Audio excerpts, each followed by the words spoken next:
In early 2021, it was announced that SpongeBob was getting not one, but two spin-off shows. One series was named Camp Coral, which I talked about last time in production order, and the subject of today's review, The Patrick Star Show. Going into this series, I was not looking forward to watching this one, because just looking at the promotional material for myself gave me some red flags, and also, I've seen the results for a ton of spin-offs regarding characters that failed miserably. So going in, I was honestly expecting this show to end up being the same, and after watching it, do I have the same opinion of the show? Well, that will be the discussion for after I begin this review. What is this show about? Well, as the theme song says, Patrick, whom is presumably younger, lives with his parents. This is his dad, this is his mom, this is his sister, she's shy, this is his grandpa, this is his room, and this is his show, which he basically does for a group of people that sit on his lawn, and many wacky deep-sea adventures happen from there. Now, to start off this review, I'm going to begin with a bit of a confession. Going into this show, I was actually dreading it a lot, because of the fact that, a lot like Camp Coral, there are a lot of retcons that this show makes from the original series right off the bat. For starters, we already got the designs of what Patrick's parents look like in the original show, specifically in the episode I'm with Stupid, specifically at the end of the episode, and we already know who Patrick's sister is supposed to be, which is Sister Sam, but instead,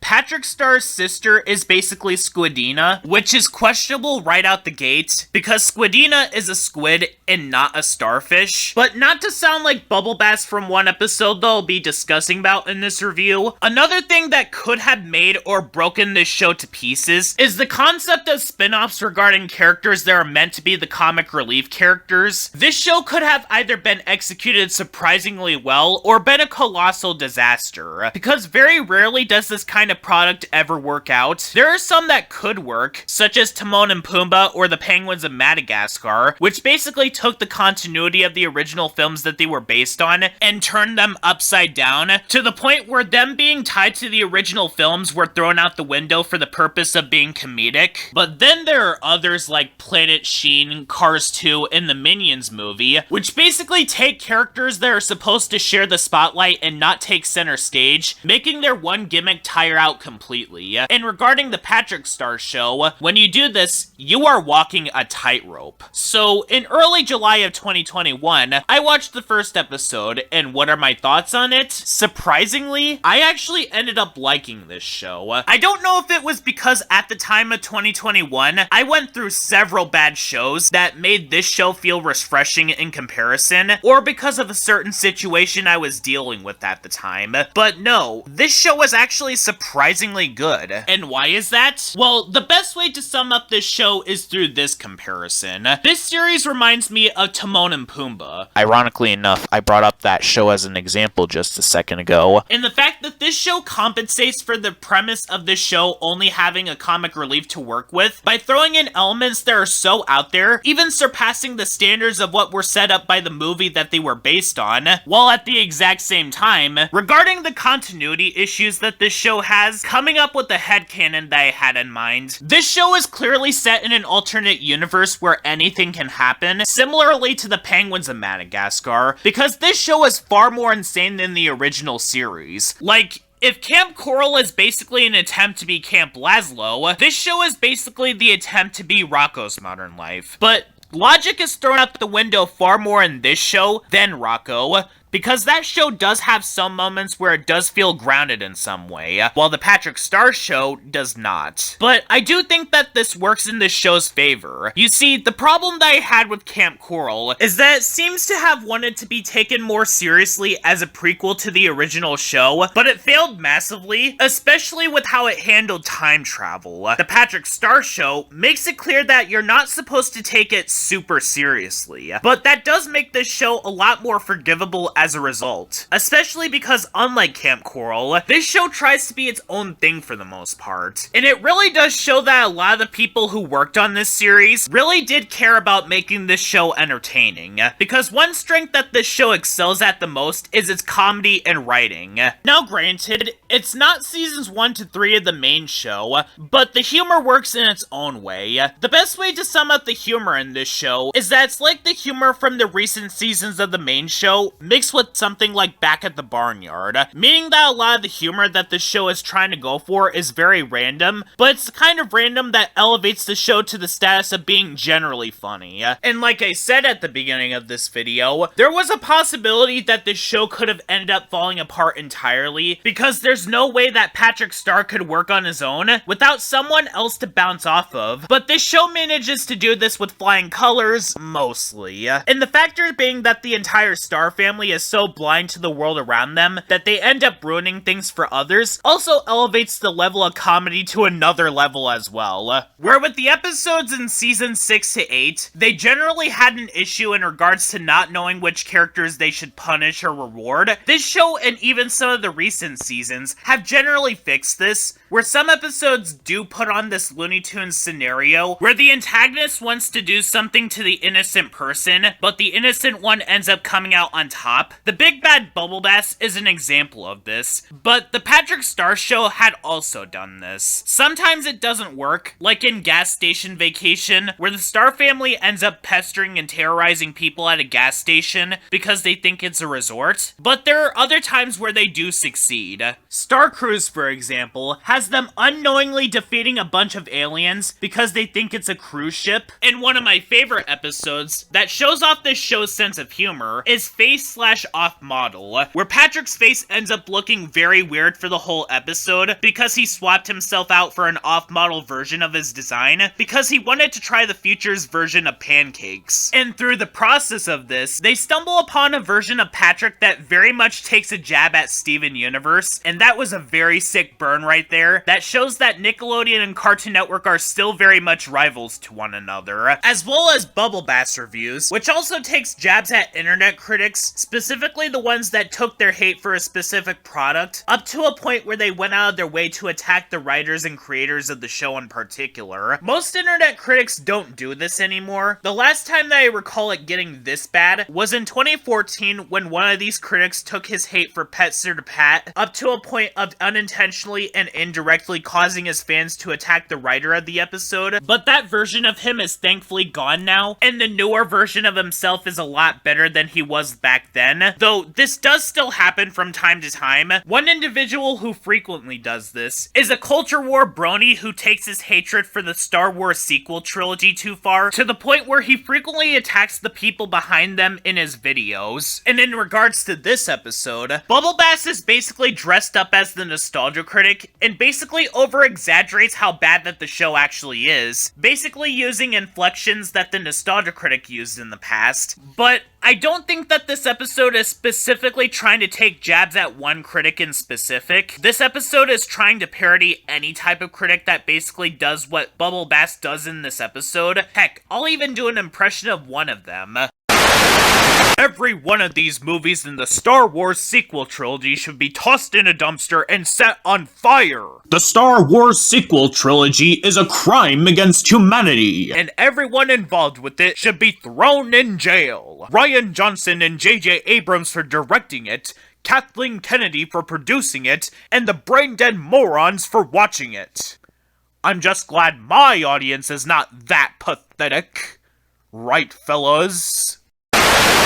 But with that being said though, the Patrick Star Show has a lot of problems on his sleeve. It's not really a big deal in regards to this show, because like I said, this show is set up in a way where it doesn't want you to take it too seriously, as opposed to other shows I reviewed like Eat the Cat or Kappa Mikey. But to be the Bubble Bass real quick in regards to this show's issues, I'm going to start off with these pointers. While yes, This show is miles better than Planet Sheen, because this show at least tries to have fun, while remembering the type of show that it's supposed to be. It has pretty similar issues, all things considered, as it does come at a point where the show falls into way too familiar territories with the original show. Granted, it's not as bad in this show as it is in Camp Coral, because it's not like the Patrick Star Show exactly has copy and pasted stories from the main show, although the episode Chum Bucket List is basically dying for pie but with chum instead of an exploding pie, and SpongeBob and Patrick don't treat it like a dire situation. No, what I mean by way too familiar territories, I'm talking about the fact that certain elements do feel like they want to be like something from the original show, but they don't really commit to it. Feeling as if this show really wants to be SpongeBob SquarePants, but without SpongeBob SquarePants,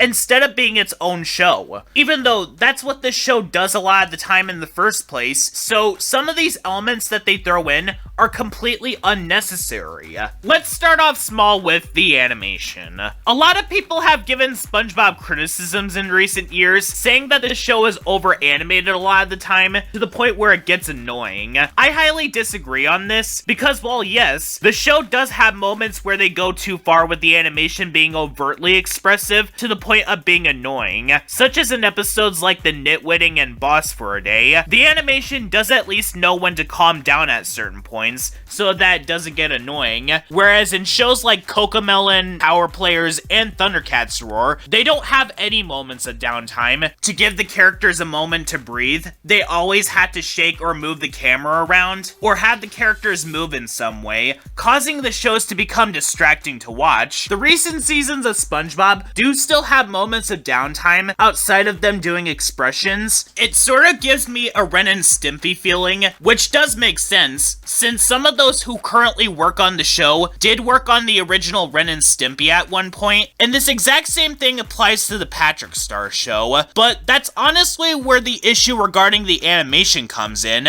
It's point for point, the exact same animation that the main show does. The only difference being that some of those who worked on the show in seasons 11 to 12 moved to the Patrick Star Show, which is why seasons 13 to now are a lot more toned down in comparison.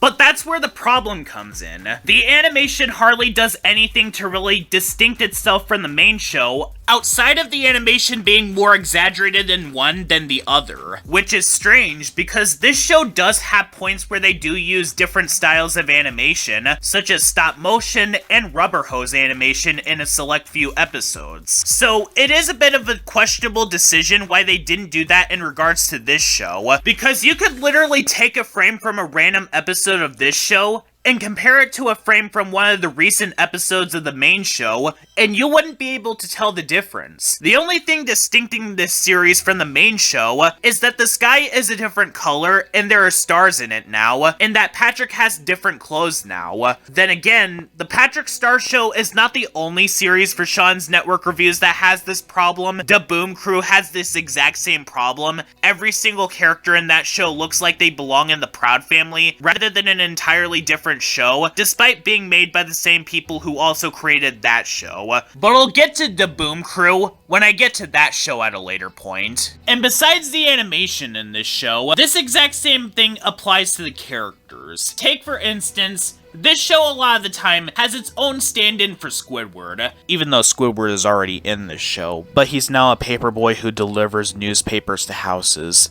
But this show's stand-in for Squidward is Granny Tentacles, whom has the exact same design as Squidward's mom from the main series, but they basically changed her into Squidward's grandmother. So this would end up causing confusion if you didn't know this tiny piece of information before going into this show. Meanwhile, in the main series, they basically changed her design to make Squidward's mom look younger, but what they did to Squidward's grandmother in this show is that they literally made her into a gender-flipped/elderly version of Squidward. But she's hardly ever utilized in this show. It's said a few times that she's dating Grandpat in the show, but that's background information at most. And because of the fact that Granny Tentacles basically fills the Squidward role of being the grouchy neighbor, the show likes to hit her with the karma stick more often than not, whenever she very rarely shows up. But if I'm being honest, this is a decision that I can see many people not liking for a multitude of reasons. One of the obvious reasons reasons being that it could be a lot harder to watch than what happens to Squidward in the main show.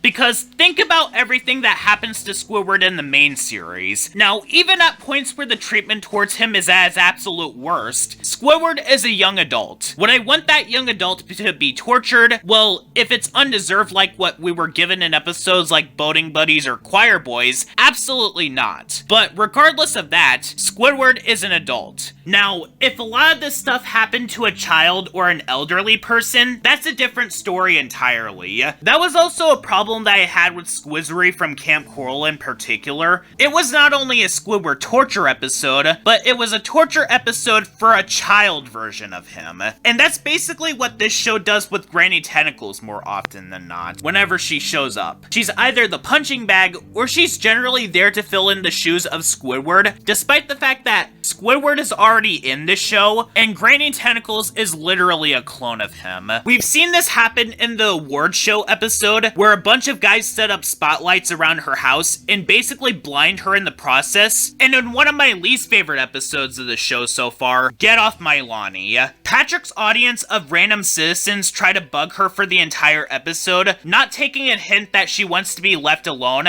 until she's forced to cave into entertaining them when Patrick and Squidina attempt to use her for their own personal gain, only for everything that she went through in the entire episode to be completely pointless. Next problem that I have with this show is, believe it or not, Patrick. Well, he's not as bad in this show as he was in season 6 to 8 of the main series, nor is there anything worth noting about him in this show. A problem that Patrick has in this show is that they completely sanded him down to the point where he's just one-dimensional now. In the first 3 seasons of the main show, Patrick could be described as lovable and dumb. There was a lot more to him in the show than just him eating. In this show, on the other hand, he's not necessarily unlikable, but there's only really one trait that he has in this show now, and that is the fact that he likes to eat, and that's all he really ever thinks about in this show. They really did sand down a lot of his personality traits from the main show, and him thinking about nothing but food really does lead to a lot of the problems in the show itself, such as in another one of my least favorite episodes, Tying the Clop Knot, where he basically alters time, making Bunny and Cecil miserable in the process, and having to remake the wedding between both of them, all because he wanted cake,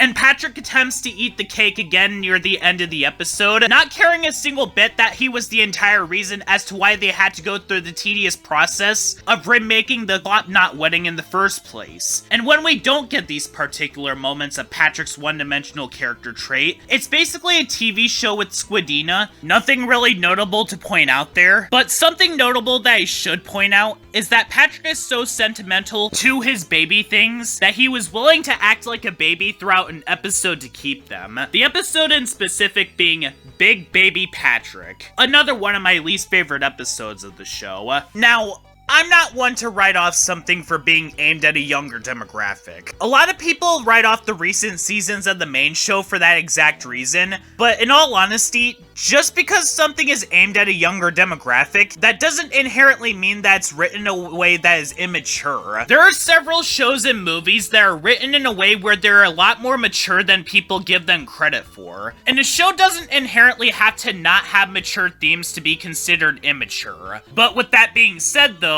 it's episodes like Big Baby Patrick from this show that shows the stereotype as to why people view animation like this and how you're too old to like shows like this. This episode is just cringe-inducing to watch, for a reason that is very obvious. Patrick is acting like a literal infant, all because his parents are wanting him to give up his baby things, and that's all the explanations that were given. It's basically a worse version of Kid Schnitzel from Chowder, but that episode at least had some funny moments, like Mung Doll acting cool, and the fourth wall moment where Chowder calls Schnitzel out for cursing, and that's already what I considered one of the worst episodes of that show as well. Even the motivation of that episode was better, as the reason as to why Chowder and Schnitzel acted like babies was because Schnitzel was getting exhausted with what was going on at the catering company, which was understandable because a lot of the time, he does get pushed around. Here though, Patrick acts like a baby because he doesn't want to give up his baby things, and this plot point is not even so much as mentioned at the end of the episode. After the entire family end up acting like babies and turn back to normal when they play a game of acting like grown-ups, the episode just immediately puts focus on Grandpat acting like a baby before Patrick drops Grandpat at the orphanage. The whole motive of the episode is completely dropped. So basically, it's just a cringe-inducing episode where the entire motive is that the main character doesn't want to give up his baby things, but it's completely dropped after Patrick goes to Goofy Goobers with SpongeBob, and the entirety of the episode was completely pointless. Now, despite the fact that I am an adult, I don't feel shame or embarrassment towards the fact that I have and still do love SpongeBob, and I do like this show and plenty of other shows that I reviewed. However, this episode is what I consider cringe-inducing, in a similar vein as Momageddon from the main show, because a lot of what the characters do in these episodes is something that I would actively consider as being embarrassing, but that episode at least had potential to be good. Meanwhile, this episode, just no.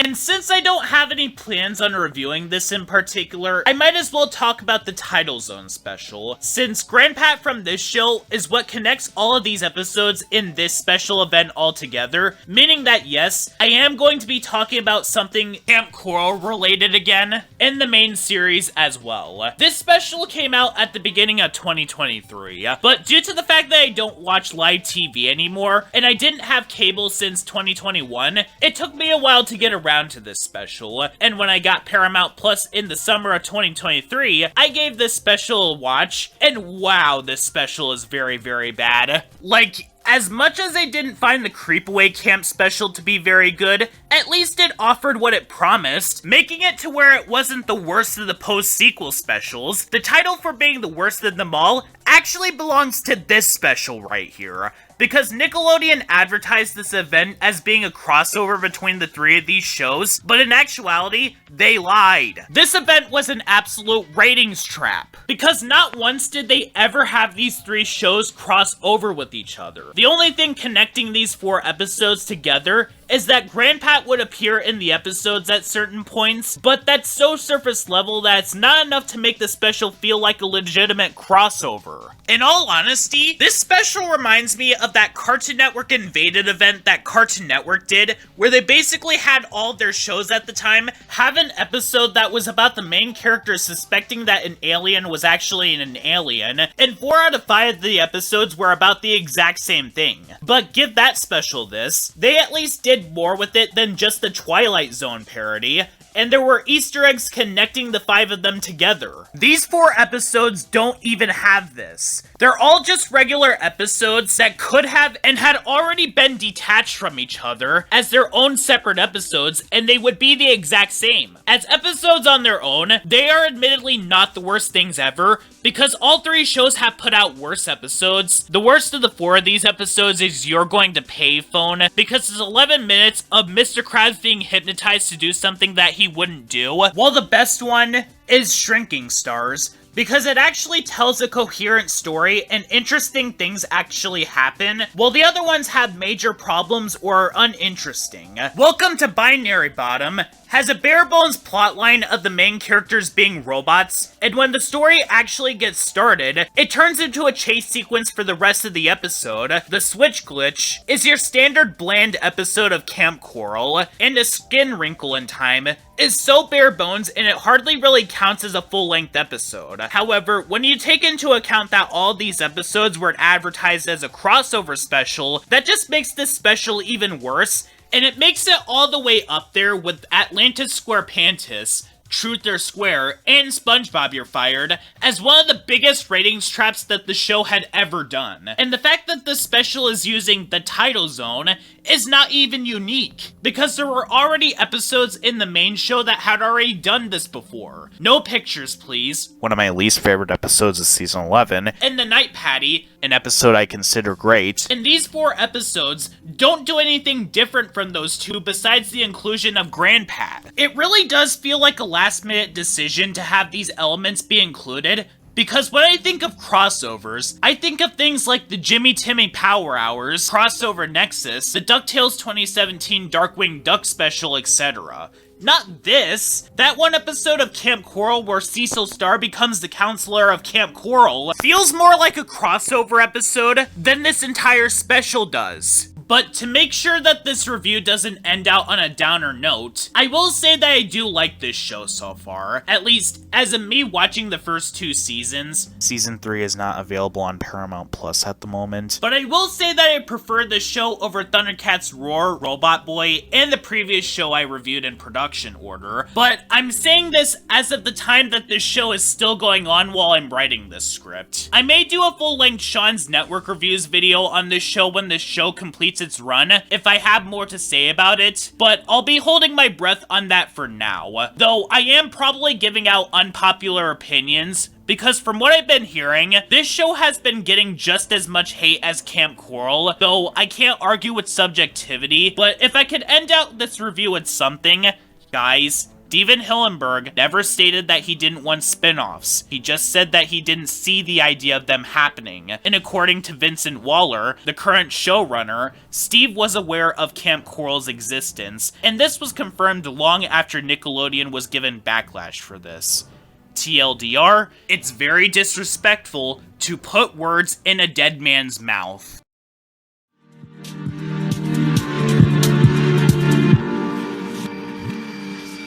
Everything I